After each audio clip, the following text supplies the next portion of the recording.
रे तू अभी तक बिटकॉइन के चक्कर में पड़ रहा है, पुलिस पकड़ के ले जाएगी, जेल हो जाएगी तुझे। ये किसने कहा तुझसे? क्रिप्टो तो लीगल है ना।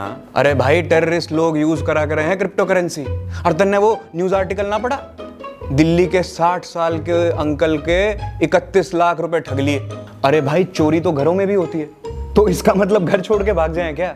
और स्कैम्स तो यूपीआई में भी होते हैं। बिटकॉइन के बारे में तुझे कुछ पता भी है या नहीं? मेरे पापा जी ने बताया था, सारा स्कैम है, पैसे डालेगा तो इसमें सारा पानी में बह जाएगा।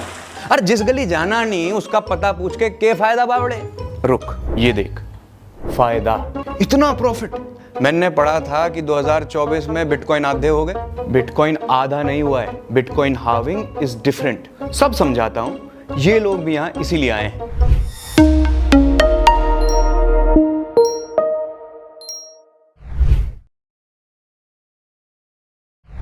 नजरिया की YouTube नगरिया में आप सबका स्वागत है। आज हम जिस टॉपिक पर बात करने वाले हैं, या तो लोग उससे बहुत दूर भागते हैं या दे स्वेयर बाय इट, बिटकॉइन। क्या आपको लगता है ये फ्यूचर का गोल्ड है या एक रिस्की गैम्बल?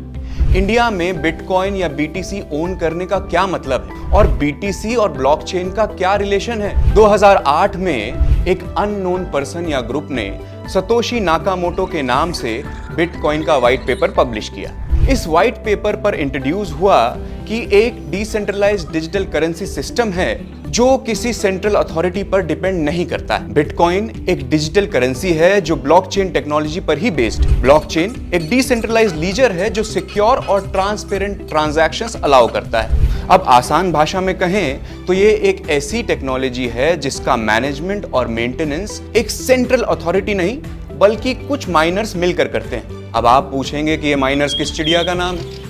माइनर्स वो लोग होते हैं जो अपने सिस्टम्स लगाकर बिटकॉइन को डिजिटली खोद कर निकालते हैं, या फिर कहें कि कुछ इक्वेशन सॉल्व करते हैं जिसके रिवॉर्ड में उन्हें बिटकॉइन मिलता है। बिटकॉइन का एक इंटरेस्टिंग एस्पेक्ट है हाफिंग। क्रिप्टो करेंसी के जाने माने न्यूज वर्टिकल कॉइनडेस्क का यह आर्टिकल समझाता है कि हर 4 साल बाद माइनिंग रिवॉर्ड हाफ हो जाता है, जिससे बिटकॉइन की स्कैर्सिटी बढ़ जाती है। इसका इंपैक्ट मार्केट पर भी काफी सिग्निफिकेंट होता है। हर हाफिंग इवेंट के बाद बिटकॉइन का प्राइस ऊपर चला जाता है। क्योंकि ये डिसेंट्रलाइज्ड है, इसे कभी बंद नहीं किया जा सकता। जब भी कोई बिटकॉइन ट्रांजैक्शन होता है वो ब्लॉकचेन पर रिकॉर्ड हो जाता है और आप वॉलेट का एड्रेस डालकर उसके बारे में पता कर सकते हैं। ब्लॉकचेन एक ऐसी टेक्नोलॉजी है जो बीटीसी को किसी फाइल की तरह कॉपी नहीं होने देती। दुनिया में सिर्फ 21 मिलियन बिटकॉइंस हैं और ये कोई नहीं बदल सकता। बिटकॉइन की सिक्योरिटी और ट्रांसपेरेंसी ब्लॉकचेन की वजह से ही पॉसिबल है। सो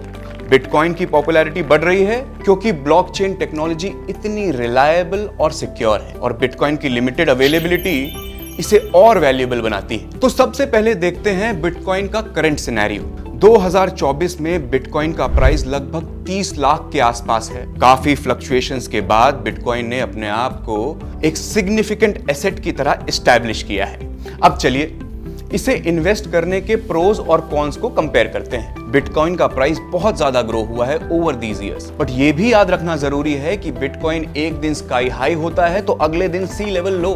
ये वॉलेटिलिटी स्पेशली उन लोगों के लिए थोड़ी खतरनाक है जो स्टेबल इन्वेस्टमेंट्स प्रेफर करते हैं। बिटकॉइन एक डिसेंट्रलाइज्ड करेंसी है, मतलब किसी भी गवर्नमेंट या बैंक का कंट्रोल नहीं है। ये स्पेशली इंडिया में इंपॉर्टेंट है जहां बैंकिंग सिस्टम्स अभी भी इतने एफिशिएंट नहीं है। लेकिन दूसरी तरफ इंडिया में रेगुलेशंस अभी क्लियर नहीं है। कभी लगता है गवर्नमेंट बैन कर देगी तो कभी लगता है अडॉप्ट कर लेगी।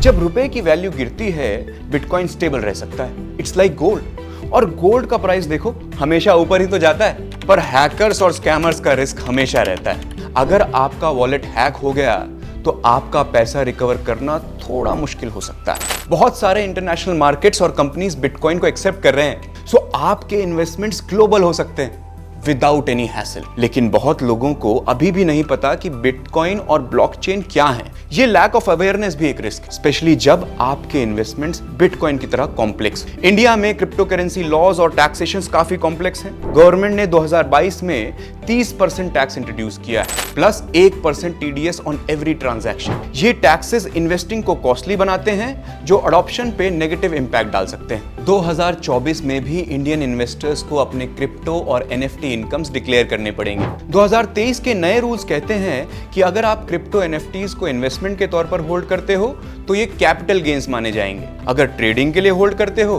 तो ये बिजनेस इनकम माना जाएगा। नए इनकम टैक्स रिटर्न्स यानी आईटीआर फॉर्म्स में शेड्यूल्ड वर्चुअल डिजिटल एसेट्स यानी VDA सेक्शन ऐड किया गया है for reporting gains from crypto और एनएफटीज। तो ये थे कुछ इंपॉर्टेंट पॉइंट्स जो आपको बिटकॉइन में इन्वेस्ट करने से पहले ध्यान में रखने चाहिए। 2024 का मार्केट डायनेमिक है और आपको अपने इन्वेस्टमेंट्स उसी के हिसाब से प्लान करने होंगे। नेक्स्ट हाफिंग 2028 में है। अगर आपको ये वीडियो पसंद आई है तो इसे लाइक, शेयर और सब्सक्राइब करना ना भूलिएगा और कमेंट्स में हमें बताइए कि आप बिटकॉइन के बारे में क्या सोचते हैं। क्या आप खुद इसमें इन्वेस्टेड हैं? ये था आपका दोस्त आशीष आत्रे। अब मैं मिलूंगा आपको अपने नए एपिसोड में। तब तक के लिए अलविदा।